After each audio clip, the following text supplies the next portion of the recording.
Today, we're gonna dive right in and get started on the CNC computer-assisted routing machine.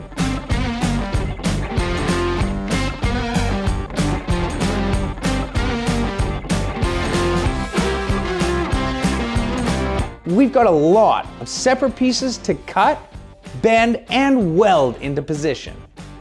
In fact, I'm gonna try something a little different today.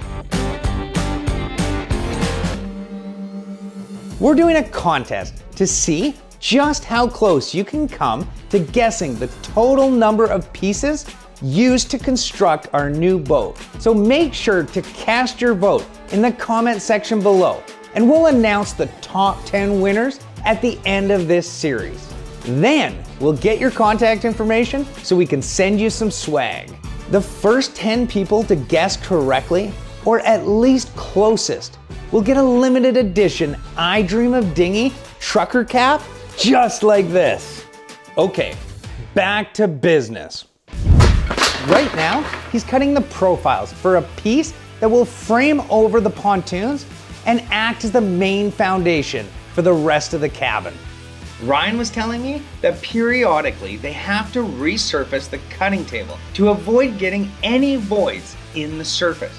This could cause the aluminum plate to flex slightly and bend the router bit. Given the speeds that this machine runs at, it could lead to a very dangerous situation. The router makes short work of this job. For this piece, all of the details are in the bending. Ryan blows off the flakes of aluminum with an air gun to inspect the piece. Once the profiles with this layout have been cut, Ryan uses a zip grinder to remove the tabs before he can remove the pieces. As each profile is cut to size, small tabs are left by the router bit. These tabs prevent the piece from shifting as it nears the end of the cut. It also stops the piece of razor sharp aluminum from getting shot across the room.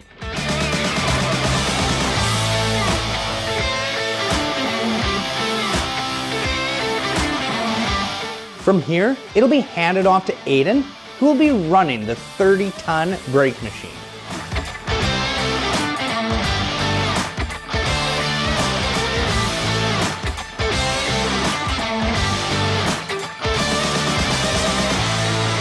This brake is equipped with a force measurement system so that the pressure applied to each piece can be controlled and repeated.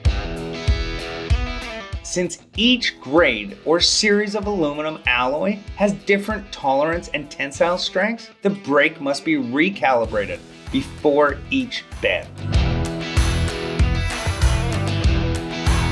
The length and thickness of each piece plays a significant role in how the machine is set up.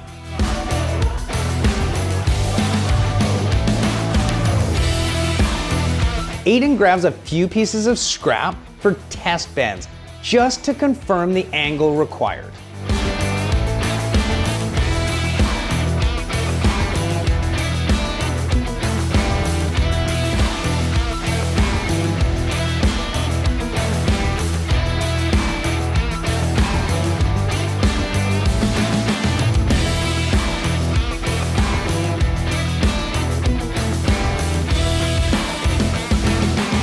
This one looks perfect.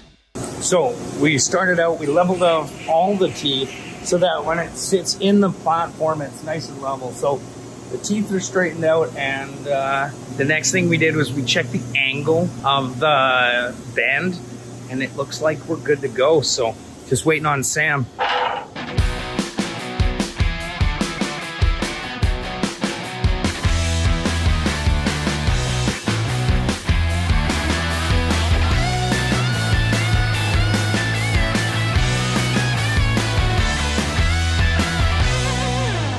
On larger pieces, it really helps to have an extra set of hands to guide the stock into the brake.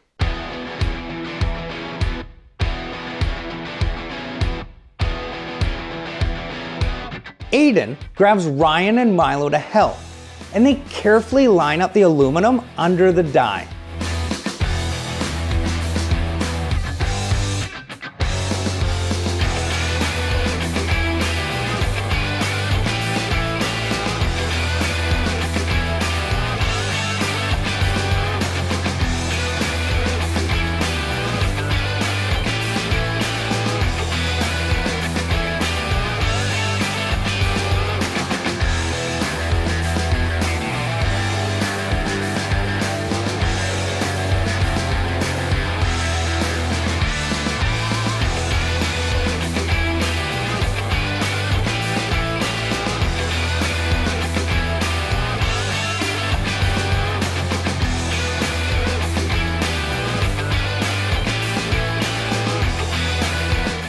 Now it's off to the shop floor to check the fit.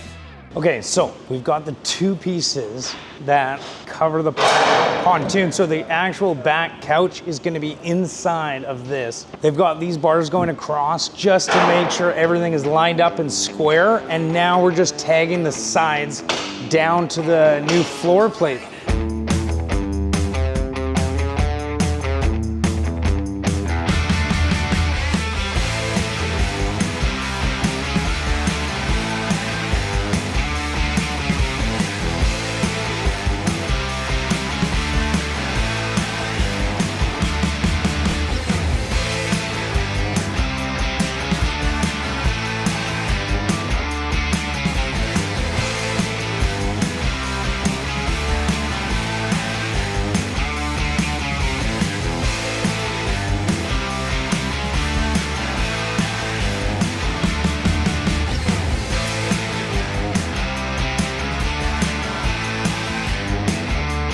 I am so glad you could join me. So please remember to like and subscribe, and I'll see you next time on Do It with Daryl.